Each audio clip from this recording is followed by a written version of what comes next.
Hello friends, आप सभी का स्वागत है एक बार फिर से आपके अपने यूट्यूब चैनल दिशा स्टडी हब में। आज का यह वीडियो ज्योग्राफी से रिलेटेड है और यह ज्योग्राफी सीरीज का 10th पार्ट है। इस वीडियो में 25 मोस्ट इंपॉर्टेंट क्वेश्चन लिए गए हैं जो कि किसी न किसी एग्जाम में आए हुए हैं या आने वाले एग्जाम में आने की पूरी संभावना है। इसलिए आप लोगों को यह वीडियो अंत तक देखना है और जो अगर अभी तक हमारे यूट्यूब चैनल को सब्सक्राइब नहीं किए हैं तो जरूर कर लें, साथ ही बेल आइकॉन को भी प्रेस कर लें और हमारे वीडियोस को ज़्यादा से ज़्यादा लाइक और शेयर जरूर करें। इस वीडियो की जो अगर आप लोगों को पीडीएफ फाइल चाहिए तो हमारे टेलीग्राम का लिंक नीचे डिस्क्रिप्शन बॉक्स में दिया गया है, वहां से आप जाकर के डाउनलोड कर सकते हैं। तो चलिए शुरू करते हैं आज के पहले क्वेश्चन के साथ। पहला क्वेश्चन है, किन चट्टानों के क्षरण से काली मिट्टी का निर्माण होता है? तो इसका करेक्ट आंसर है आग्नेय चट्टान, जिसे कि इंग्लिश में इग्निशियस रॉक्स बोलते हैं। बात करते हैं चट्टानों की, तो चट्टानें 3 प्रकार की होती हैं। एक तो आग्नेय चट्टान जिसे इग्निशियस रॉक्स बोलते हैं, दूसरा अवसादी चट्टान जिसे सेडिमेंट्री रॉक्स बोलते हैं और तीसरी होती हैं रूपांतरित चट्टान जिसे मेटामॉर्फिक रॉक्स बोलते हैं। जिसमें आग्नेय चट्टान जो होती हैं ये ग्रेनाइट हो गया, डोलेराइट हो गया, मैग्नेटाइट हो गया, बेसाल्ट, ये सभी किस प्रकार की चट्टानें हैं? ये आग्नेय चट्टानें हैं और इन्हें प्राथमिक चट्टान भी कहते हैं। और इन्हीं चट्टानों के क्षरण से काली मिट्टी का निर्माण होता है जिसे रेगड़ या रेगुर कहते हैं। बढ़ते हैं नेक्स्ट क्वेश्चन के साथ। अगला क्वेश्चन है, असम की ब्रह्मपुत्र घाटी किस प्रकार की घाटी का उदाहरण है? तो इसका करेक्ट आंसर है रैंप घाटी। किस प्रकार की? रैंप घाटी का उदाहरण है। कौन सी? असम की ब्रह्मपुत्र घाटी। बढ़ते हैं नेक्स्ट क्वेश्चन की ओर। अगला क्वेश्चन है, विश्व का सबसे विस्तृत ब्लॉक पर्वत कौन सा है? तो इसका करेक्ट आंसर है सियरा नेवेदा। यह जो है विश्व का सबसे विस्तृत ब्लॉक पर्वत है और यह कहाँ स्थित है? यह यूएसए में स्थित है। ब्लॉक पर्वतों के कुछ और इम्पोर्टेंट उदाहरण हैं, जैसे भारत का सतपुड़ा पर्वत हो गया, जर्मनी का ब्लैक फॉरेस्ट हो गया, पाकिस्तान का साल्ट रेंज हो गया और ये जो सियरा नेवेदा यूएसए का ये भी ब्लॉक पर्वत का ही एक उदाहरण है। तो ये कुछ थे ब्लॉक पर्वत के उदाहरण जो कि कई बार एग्जाम में पूछे जाते हैं। और जो ब्लॉक पर्वत का निर्माण होता है यह रैंप घाटी से ही होता है। बढ़ते हैं नेक्स्ट क्वेश्चन की ओर। अगला क्वेश्चन है, किन 2 स्थलीय भागों के बीच एक उथला व संकीर्ण महासागर खुला जिसे टेथिस सागर कहते हैं? तो इसका करेक्ट आंसर है लॉरेशिया व गोंडवाना लैंड। जब पैंजिया का विभाजन हुआ तो उसमें 2 भाग में बट गया, जिससे उत्तरी भाग को लॉरेशिया बोला गया और दक्षिणी भाग को गोंडवाना लैंड बोला गया।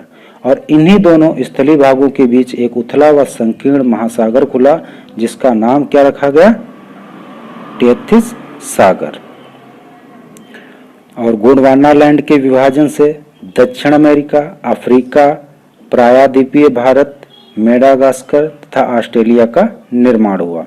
और दूसरी तरफ लॉरेशिया जिसे अंगारा लैंड कहते हैं, इसको टूटकर उत्तरी अमेरिका, यूरोप तथा एशिया बना था। बढ़ते नेक्स्ट क्वेश्चन की ओर। अगला क्वेश्चन है, हिमालय पर्वत किस प्रकार के पर्वत का उदाहरण है? तो इसका करेक्ट आंसर है मोड़दार पर्वत। हिमालय पर्वत किस प्रकार के पर्वत का उदाहरण है? मोड़दार पर्वत। बढ़ते हैं नेक्स्ट क्वेश्चन की ओर। अगला क्वेश्चन है, भूकंप आने से पहले वायुमंडल में किस गैस की मात्रा में वृद्धि हो जाती है? तो इसका करेक्ट आंसर है रेडॉन गैस। भूकंप आने से पहले वायुमंडल में किस गैस की वृद्धि हो जाती है? तो रेडॉन गैस की वृद्धि हो जाती है। बढ़ते हैं नेक्स्ट क्वेश्चन की ओर। अगला क्वेश्चन है, जिस जगह से भूकंपीय लहरें अनुभव की जाती हैं उसे क्या कहते हैं? तो इसका करेक्ट आंसर है अधिकेंद्र या एपिसेंटर। इंग्लिश में एपिसेंटर बोलते हैं और हिंदी में अधिकेंद्र बोलते हैं। और इसी से संबंधित एक और क्वेश्चन है कि जिस जगह से भूकंप लहरें उत्पन्न होती हैं उसे क्या कहते हैं? भूकंप मूल या फोकस कहते हैं। जिस जगह से भूकंप लहरें उत्पन्न होती हैं उसे भूकंप मूल या फोकस कहते हैं और जिस जगह से भूकंपीय लहरें अनुभव की जाती हैं उसे भूकंप अधिकेंद्र या एपिसेंटर कहते हैं।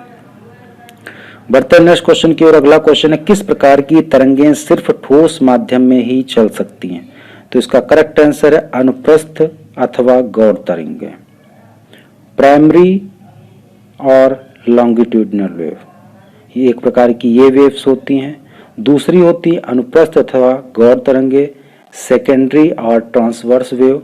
और तीसरी होती हैं धरातलीय तरंगे, सरफेस और लॉन्ग पीरियड वेव्स, जिसमें से अनुप्रस्थ अथवा गौड़ तरंगे जो होती हैं ये सिर्फ और सिर्फ ठोस माध्यम में चल सकती हैं और ये तरंगे प्रकाश तरंगों की भांति चलती हैं। और जो प्राथमिक अथवा लंबात्मक तरंगे होती हैं या लॉन्गिट्यूडिनल वेव्स होती हैं ये अनुदैर्घ्य तरंगे होती हैं और ये ध्वनि तरंगों की भांति चलती हैं और इनकी गति सर्वाधिक होती है और यह ठोस के साथ साथ तरल माध्यम में चल सकती हैं। और तीसरी होती हैं धरातलीय तरंगे, ये पृथ्वी के ऊपरी भाग को प्रभावित करती हैं और ये अत्यधिक प्रभावशाली तरंगे होती हैं। ये सबसे लंबा मार्ग तय करती हैं और इनकी गति काफी धीमी होती है परंतु इनका प्रभाव सबसे विनाशकारी होता है। कौन सी तरंगों का? धरातलीय तरंगों का। बढ़ते हैं नेक्स्ट क्वेश्चन की ओर। अगला क्वेश्चन है कि किस क्षेत्र को रिंग ऑफ फायर के नाम से जाना जाता है?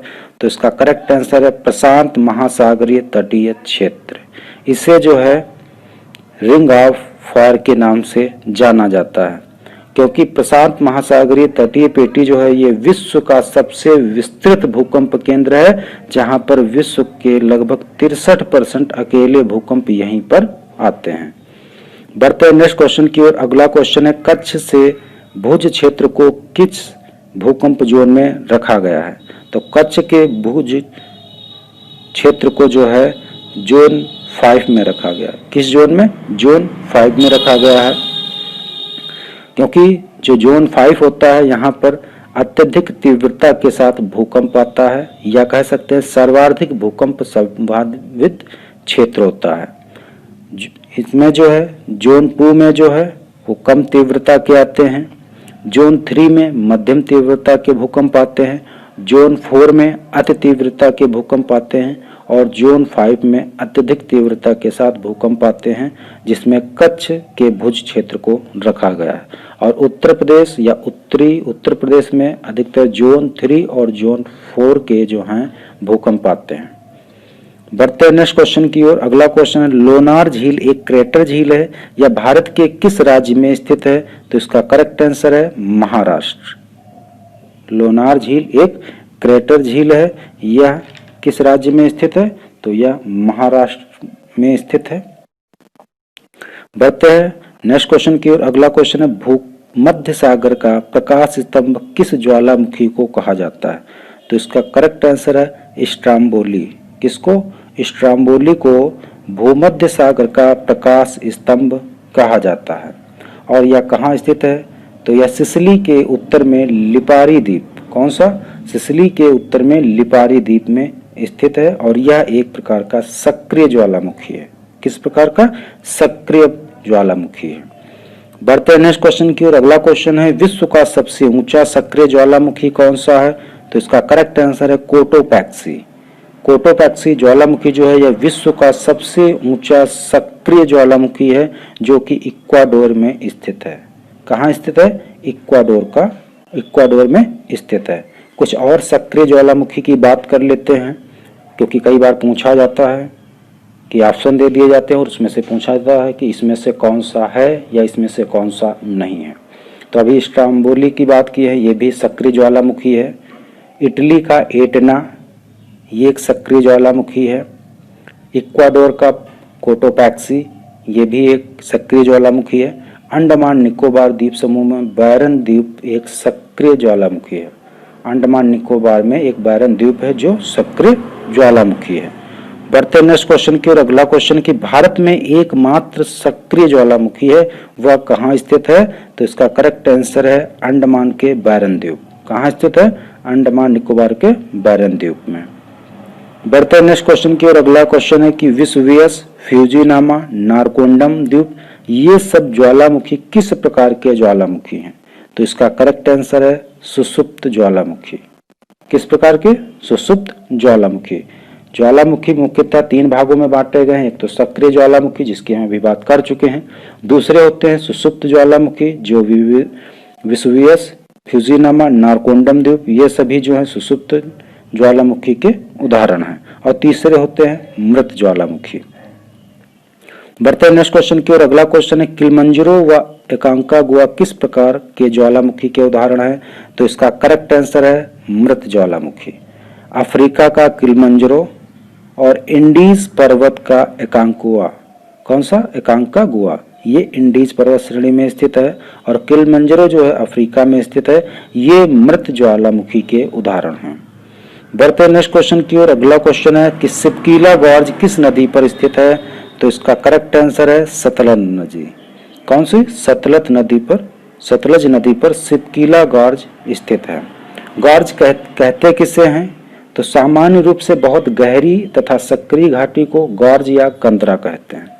सिंधु नदी पर सिंधु गॉर्ज स्थित है, सतलज नदी पर सिपकीला गॉर्ज स्थित है और ब्रह्मपुत्र नदी पर दिहांग गॉर्ज स्थित है। बढ़ते हैं नेक्स्ट क्वेश्चन की ओर। अगला क्वेश्चन है विक्टोरिया जलप्रपात किस नदी पर स्थित है? तो इसका करेक्ट आंसर है जाम्बेजी नदी, जो कि दक्षिण अफ्रीका में है। जाम्बेजी नदी कहाँ है? दक्षिण अफ्रीका में। और इस पर कौन सा जलप्रपात स्थित है? विक्टोरिया जलप्रपात। बढ़ते हैं नेक्स्ट क्वेश्चन की ओर। अगला क्वेश्चन नियाग्रा जलप्रपात किस महाद्वीप में स्थित है?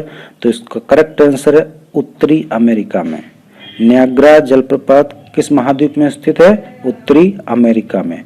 ये सभी जो जलप्रपात हैं ये बहुत ही इंपॉर्टेंट हैं, कई बार पूछे जा चुके हैं और एग्जाम में आने की पूरी संभावना होती है ऐसे क्वेश्चनों की, इसलिए इनका रिवीजन बहुत जरूरी है। बढ़ते हैं नेक्स्ट क्वेश्चन की ओर। अगला क्वेश्चन है जोग या गरसोप्पा जलप्रपात किस नदी पर स्थित है? तो इसका करेक्ट आंसर है शरावती नदी, जो कि भारत के कर्नाटक राज्य में स्थित है। जोग या गरसोप्पा जलप्रपात यह जो है शरावती नदी पर स्थित है और इस जलप्रपात की ऊंचाई कितनी है? 260 मीटर और यह भारत का सबसे ऊंचा जलप्रपात है। और इसी प्रकार से एक धुआंधार जलप्रपात है भारत में, यह नर्मदा नदी पर स्थित है जिसकी ऊंचाई 9 मीटर है। और तीसरा एक हुंडरू जलप्रपात है, भारत में ही एक और जलप्रपात स्थित है, उसका नाम है हुंडरू जलप्रपात और यह सुवर्ण रेखा पर स्थित है। कौन सी? सुवर्ण रेखा पर। बढ़ते हैं नेक्स्ट क्वेश्चन की ओर। अगला क्वेश्चन है कि विश्व का सबसे ऊंचा जलप्रपात कौन सा है? तो इसका करेक्ट आंसर है एंजल जलप्रपात, जो कि वेनेजुएला में स्थित है। एंजल जलप्रपात जो कि वेनेजुएला में स्थित है और इसकी 960 मीटर के आसपास ऊंचाई है। इस जलप्रपात की कितनी ऊंचाई? लगभग 960 मीटर। बढ़ते हैं नेक्स्ट क्वेश्चन की ओर। अगला क्वेश्चन है हिमालय का सबसे बड़ा ग्लेशियर कौन सा है? तो इसका करेक्ट आंसर है सियाचिन, जो कि काराकोरम श्रेणी में स्थित है। हिमालय का सबसे बड़ा ग्लेशियर कौन सा है? सियाचिन, जो कि काराकोरम श्रेणी में स्थित है और इसकी ऊंचाई कितनी है? लगभग 72 किलोमीटर। यह कितनी दूरी में फैला हुआ? 72 किलोमीटर की दूरी में। बढ़ते नेक्स्ट क्वेश्चन की ओर। अगला क्वेश्चन है कि पनामा जलसंधि किन दो महाद्वीपों के मध्य स्थित है? तो इसका करेक्ट आंसर है उत्तरी अमेरिका व दक्षिणी अमेरिका। या हम कह सकते हैं कि उत्तरी अमेरिका व दक्षिणी अमेरिका को कौन सी जलसंधि दो भागों मतलब अलग अलग भागों में बांटती है? तो वह है पनामा जल संधि। पनामा जल संधि के द्वारा ही ये दोनों महाद्वीप अलग होते हैं। बढ़ते नेक्स्ट क्वेश्चन की ओर। अगला क्वेश्चन है कि नई दुनिया का देश की संज्ञा किसे दी जाती है? तो इसका करेक्ट आंसर है उत्तरी अमेरिका। उत्तरी अमेरिका को नई दुनिया का देश की संज्ञा दी जाती है। बढ़ते नेक्स्ट क्वेश्चन की ओर और लास्ट क्वेश्चन की ओर। लास्ट क्वेश्चन है कि प्रायद्वीपों का प्रायद्वीप या यूरेशिया का प्रायद्वीप किस महाद्वीप को कहा जाता है? तो इसका करेक्ट आंसर है यूरोप। यूरोप को प्रायद्वीपों का प्रायद्वीप या यूरेशिया का प्रायद्वीप कहा जाता है। तो ये आज के थे 25 मोस्ट इम्पोर्टेंट क्वेश्चन।